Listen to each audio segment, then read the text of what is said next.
Hey guys, welcome back to another episode of Listography. This list today I've been working on for several weeks. It's been a really fun one to sort of dive into, listen to a lot of records, went back, listened to them multiple times.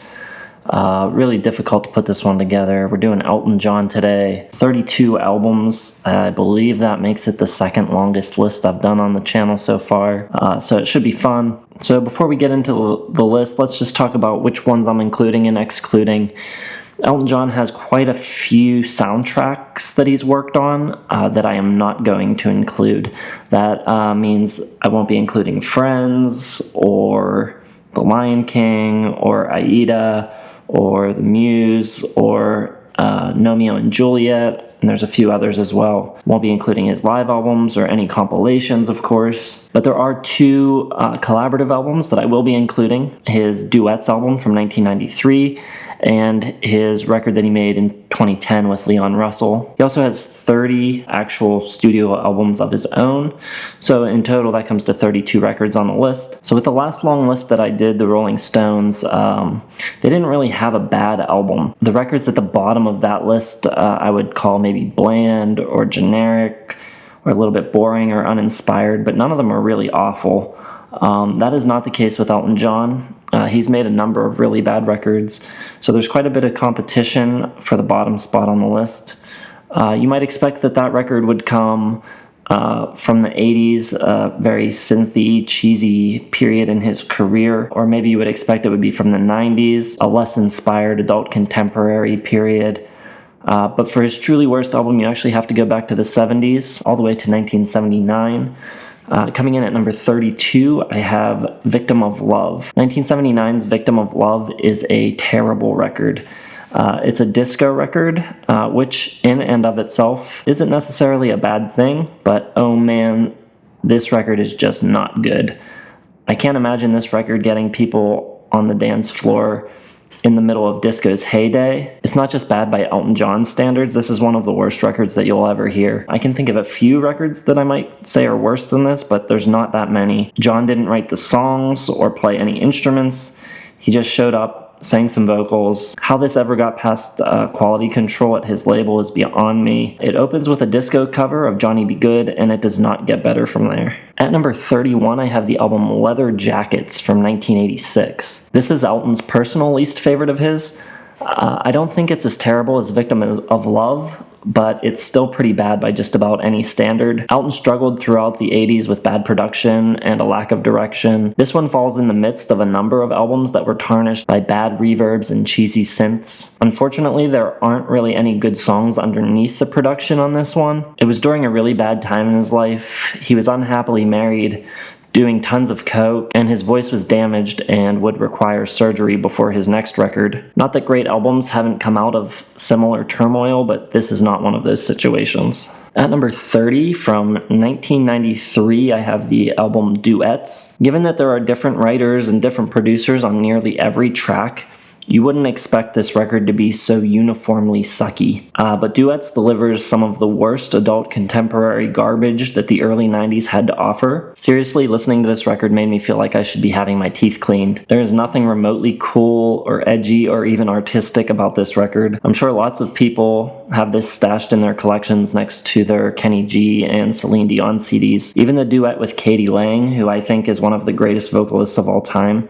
is a corny as hell cheese fest dance party. There are, however, a few moments on this record that are actually listenable. The duets with Tammy Wynette, Bonnie Raitt, and Leonard Cohen, though they're not great, at least give this record a few moments that don't make me want to stab my eardrums with a pencil. So for that, it manages to stay out of the bottom two spots on the list and come in at number 30. And at number 29, from 1992, the album The One. The One was the first record that Elton made after going into rehab and getting sober. This record came out just before Duets, and it's another light FM, soft rock snooze fest. The songwriting isn't completely awful, and you can tell that they're putting some effort into trying to craft some good pop songs, but sadly they come up a little short. Not only do these songs end up sounding like generic Lion King rejects, but the overly dramatic power balladry Bad production and the lack of variety in material makes this record a real slog to get through. At number 28, from 1985, is the album Ice on Fire. This was the record immediately preceding Leather Jackets, and it's not much better.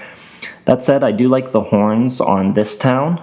Cry to Heaven is an okay song. Too Young would be really good if the lyrics weren't so creepy, and Shoot Down the Moon is alright too. I'm not saying this is a good record by any stretch of the imagination, and I am definitely not suggesting that you go listen to it, but there are things about it that make it clearly better than the 4 records below it on the list. At number 27, from 1988, I have the record Reg Strikes Back. I don't know if striking back is the right description of what this record is doing. After the disaster of Leather Jackets, Elton knew that he couldn't keep going on the way he was. He had to turn things around. He had surgery done on his vocal cords, made a new record, called it Reg Strikes Back, and it wasn't very good. Once again, bad 80s production.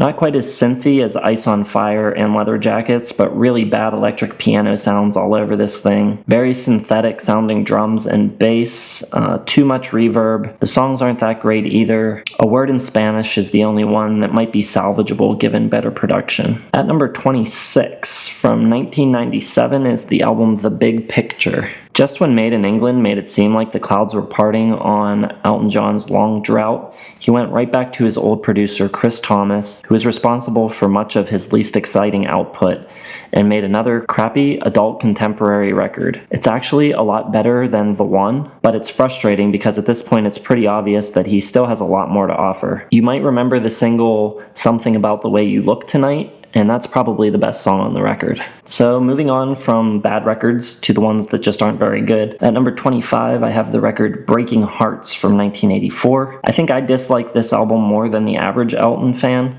Generally, people seem to think this album is alright. I tend to think it's a little bit worse than that. It's the last to feature his classic band lineup, reunited, all playing their respective instruments, although they would do some backing vocals together on Reg Strikes Back. The performances on this record definitely feel more lively and organic than they would on the albums that immediately followed this one, but it definitely doesn't have any of the magic of their 70s albums. There are a few okay songs, but most of them are bland and forgettable. Burning Buildings is probably the highlight of this record for me, but this isn't a record I can imagine myself listening to very often. At number 24, I have the album 21 at 33 from 1980. This was Elton's 14th studio album and his first of the 80s. If you count a soundtrack, an EP, 3 compilations, and 2 live albums, this is actually his 21st album, and he was 33 years old at the time of its release. So that's where the terrible album title comes from. This was also the follow-up to his worst album, Victim of Love. Thankfully, he didn't stick to making bad disco records for more than just 1 year. Unfortunately, he opted instead for making a ballad-heavy yacht rock record with a number of tracks that could have easily been licensed for use as TV theme songs. Now, I will say, as far as yacht rock ballads go, Little Genie is a pretty good one, and Take Me Back is a nice little gem buried near the end of this record. To my ear, though, Never Gonna Fall in Love seems like it would have been the obvious hit, and somewhat surprisingly, it was never released as a single. Anyways, there's a few worthwhile moments here, but this isn't a very good record unless you're into ironically enjoying this kind of 80s cheese. At number 23, I have the record Too Low for Zero.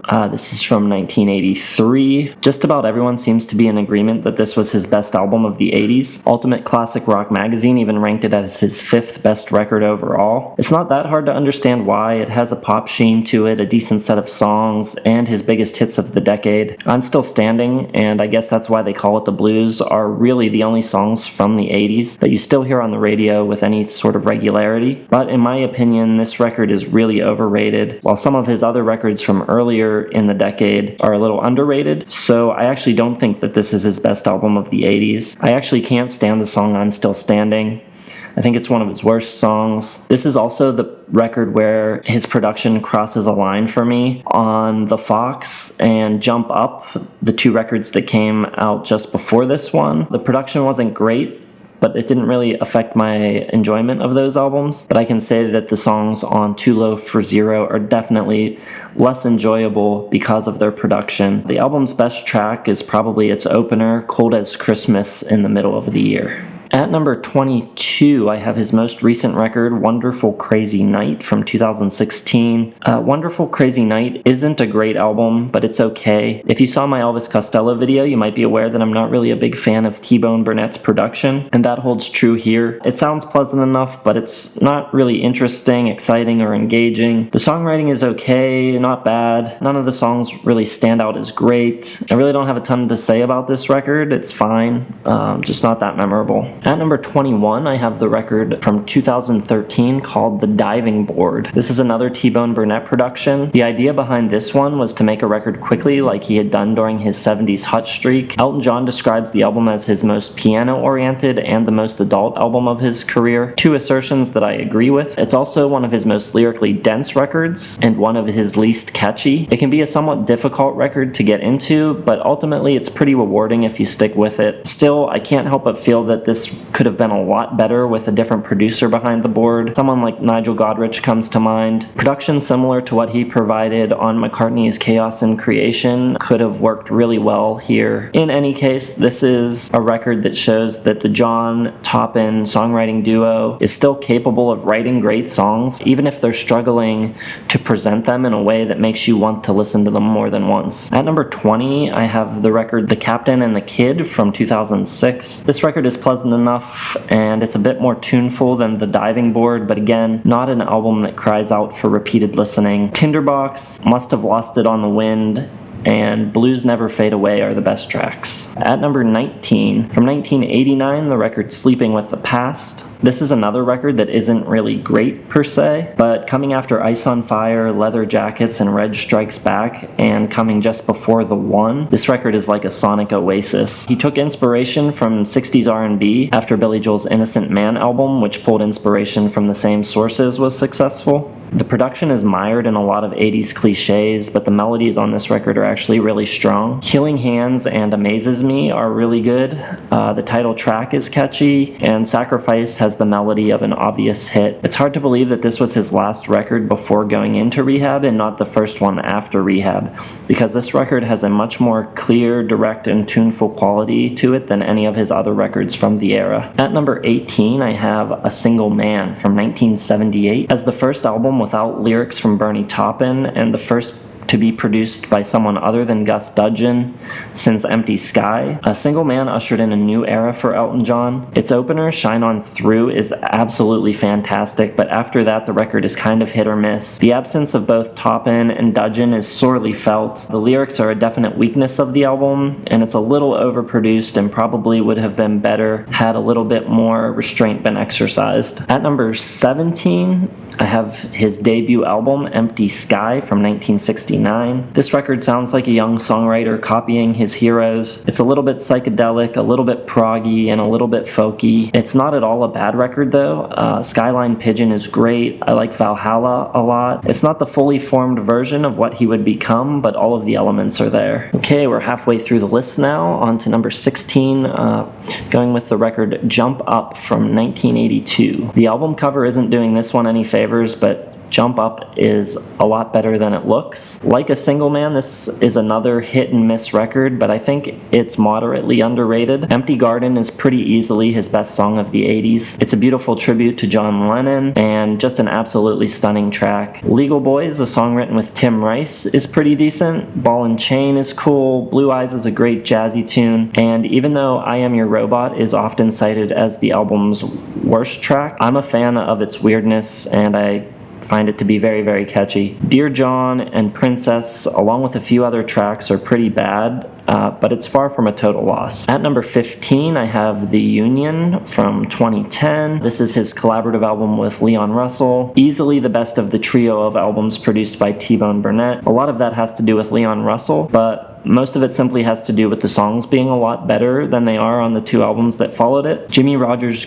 Dream is great, as are Gone to Shiloh and When Love is Dying, and pretty much the rest of the album is pretty solid as well. At number 14, from 2004, the album Peachtree Road. After his fantastic 2001 album, Songs from the West Coast, he put out this record, marking the first time he had released two good albums in a row since at least the early 80s. This record starts out nearly just as good as as its predecessor, but around the halfway point it starts to veer into sentimental adult contemporary territory with tracks like Freaks in Love and All That I'm Allowed, I'm Thankful. The production is a lot better on this record than it was in the 90s, so the record manages not to be derailed by the handful of weak tracks in the middle, but those songs definitely keep this record from matching songs from the West Coast. Porch Swing and Tupelo, I Can't Keep This From You, and Turn the Lights Out When You Leave are the best songs on this one. At number 13, I have the album Blue Moves from 1976. After the creatively brilliant and immensely successful run of albums from 70 to 75, signs of fatigue started to show on Rock of the Westies, a record that is great nonetheless. On its follow-up, Blue Moves, it's pretty clear that the golden era of Elton John albums is over, but that's not to say that this is a bad record. This record finds Elton for the first time in his career a little directionless. It is meandering and overly long and requires a bit more effort on the part of the listener, but some great songs still manage to poke their heads out of the rubble. Tonight, Chameleon, Cage the Songbird, Sorry Seems to Be the Hardest Word, and If There's a God in Heaven are all great songs.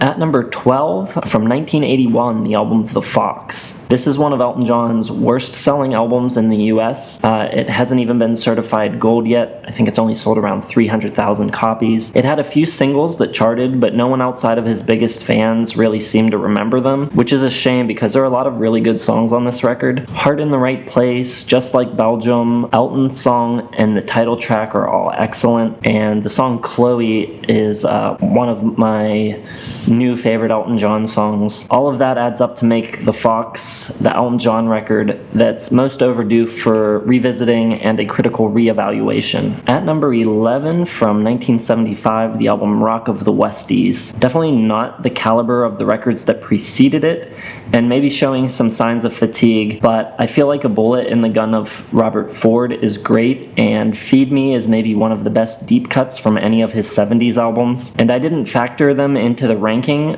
but the bonus tracks from the reissue of this record, Planes and Sugar on the Floor, are absolutely fantastic tunes. If they were a part of the actual album, I'd probably place this record a spot or two higher, but I definitely recommend seeking those tracks out because they are excellent. Okay, so into the top 10 now. At number 10, from 1970, his self-titled second album, Elton John. So this was his second album, but the first one released in the United States, and the record that contained his breakthrough hit, Your Song. However, the best song on this record is Take Me to the Pilot. 60 Years On and The King Must Die are also highlights. This record shows amazing growth and development from Empty Sky. Songwriting, vocals, instrumental performances, production, everything is just a lot better here. This record is also notable for all of the great string arrangements by Paul Buckmaster, which are really top-notch. At number 9, from 1995, the album Made in England. Made in England was a false start for Elton's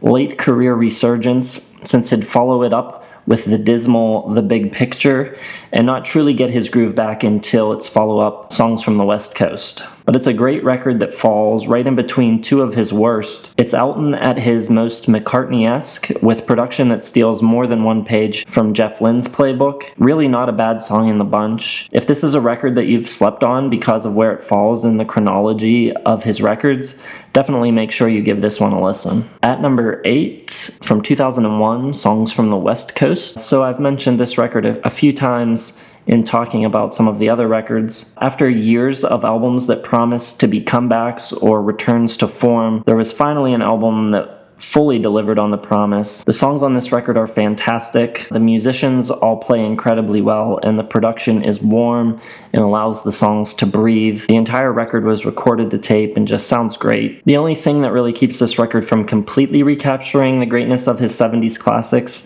is the lower register of his now considerably older voice. But American Triangle, I Want Love, Ballad of the Boy in the Red Shoes, and This Train Don't Stop There Anymore are all really great tracks. At number 7, I have Don't Shoot Me, I'm Only the Piano Player from 1973. The singles on this record are great.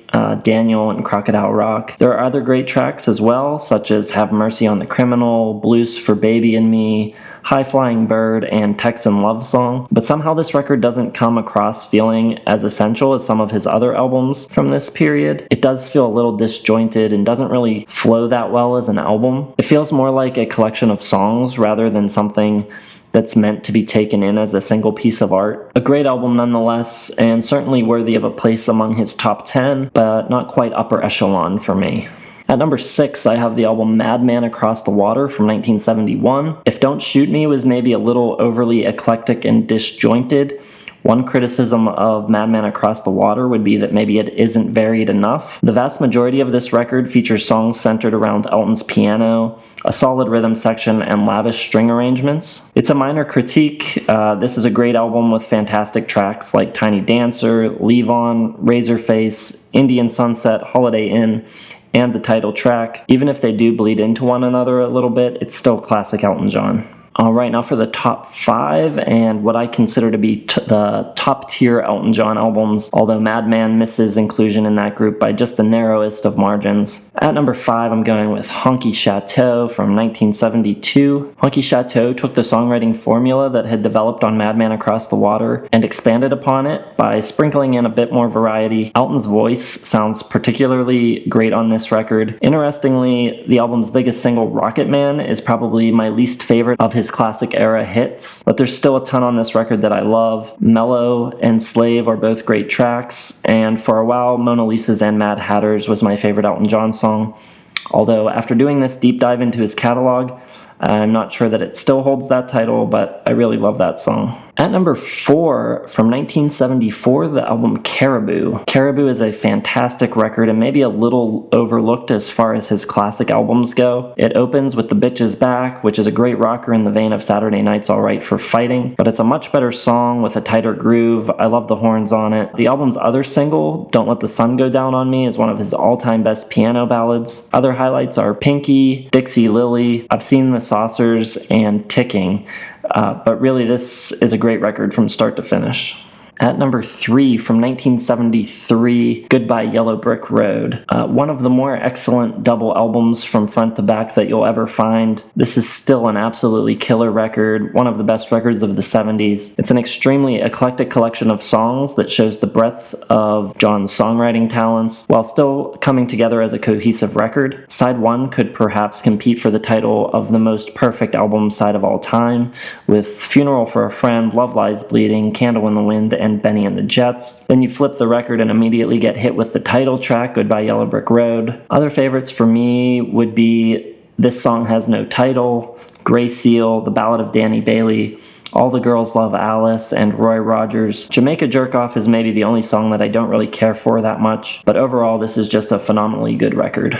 Okay, at number 2, from 1970, Tumbleweed Connection. It's a little bit of a strange album in Elton's discography, in that he had a breakout hit with Your Song from his self-titled album, and then Tiny Dancer and Leave On later on both charted moderately well from Madman Across the Water. But from Tumbleweed Connection, which fell between the two, no singles were released in the US. While it might not have the hits of some of those other records, it's an absolute tour de force of songwriting. It's a loose concept record based on the American West and recalls the writing of Robbie Robertson and the band. But while the stories in the band's songs felt rustic and real, those on Tumbleweed Connection feel like a Hollywood version of those stories. Ballad of a Well-Known Gun, Country Comfort, My Father's Gun, Amarina, Burn Down the Mission, all killer songs. I actually had this as my number 1 for most of the time that I was working on this list. I like this record that much.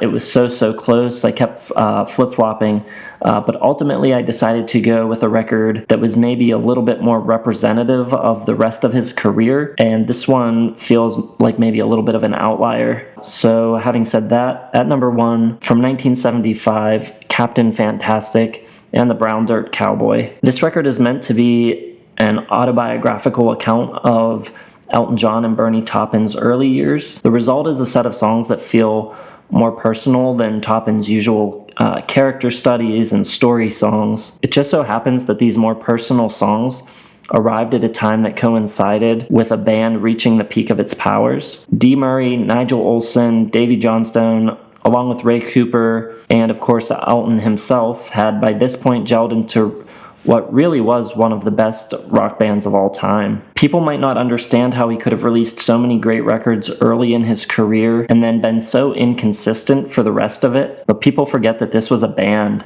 And when his collaborators started changing all the time, he was more like a lead singer who had gone solo. The title track and the Tower of Babel start the record off with a great 1-2 punch. Someone Saved My Life Tonight is so good, and We All Fall in Love Sometimes and Curtains might be the best 2 songs to close out a record ever. There's hardly a wasted note on this entire record, and to me that's what makes it the best Elton John record.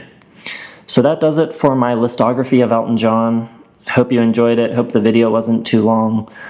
Please hit like, subscribe to the channel if you haven't already, and make sure you hit the bell so that you're notified when new videos are posted. I've got videos for Kiss coming up, Deep Purple, REM, and a lot more. Let me know in the comments what your favorite Elton John records are. Let me know what I got right, what I got wrong, and tell me what other artists you'd like to see me cover on the channel. Thanks again for watching, and we will see you next time.